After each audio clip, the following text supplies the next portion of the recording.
কেমন আছো সবাই? আশা করছি তোমরা সবাই অনেক ভালো আছো। তো অনেক দিন পর যাচ্ছি হচ্ছে মামার বাড়িতে সবাই মিলে। তো রাত্রি থেকে বৃষ্টি হচ্ছে, সকালবেলাও বৃষ্টি হচ্ছে। দেখো আকাশটা অনেকটা মেঘলা। তো তোমাদের সঙ্গে কথা বলতে বলতে মামাদের বাড়ির কাছে চলে এসেছি। আর এইটা কিন্তু মামাদের বাড়ির পাশে নদী। তো ছোট্ট একটা জবা গাছে দেখো কত সুন্দর দুটো জবা ফুল হয়েছে, দেখতে কিন্তু খুব ভালো লাগছিল। আর নিচে ঘাস ফুলের মতো ছোট ছোট ফুল হয়েছে।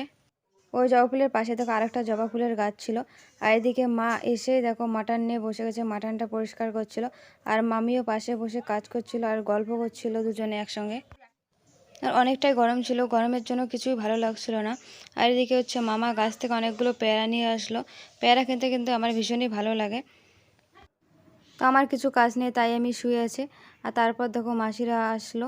আর মা হচ্ছে থালা সাজাচ্ছে আমার বড় দিদার জন্য। তো এই যে আমার বড় দিদা মানে হচ্ছে আমার মায়ের জেঠিমা। তো মা খাইতে দিয়ে পাশে বসে আছে। আর দিদার কিন্তু অনেকটাই বয়স হয়ে গেছে। তো দিদার খাওয়া শেষ, তারপর হচ্ছে আমরা এখন খাইতে বসবো। তো নিচে মাসি বোনেরা আর আমার ছোট দিদা খাইতে বসছে, আর উপরে হচ্ছে মামা মেসো আর দাদা খাচ্ছে। তো খাওয়া দাওয়া শেষ হয়ে গেছে। আর এদিকে মামি হচ্ছে তাল পরিষ্কার করছিল, তালের বড়া বানাবে। তো সন্ধেবেলা মামি বানিয়েছিল হচ্ছে তালের বড়া আর হচ্ছে পায়েস। তো এদিকে দেখো তালের বড়া হচ্ছে। আর রাত্রিবেলা খাওয়ার জন্য মামা নিয়ে আসলো চিকেন। তো ভিডিওটা এইটুকু, কীরকম লাগলো অবশ্যই কমেন্ট করে জানিও।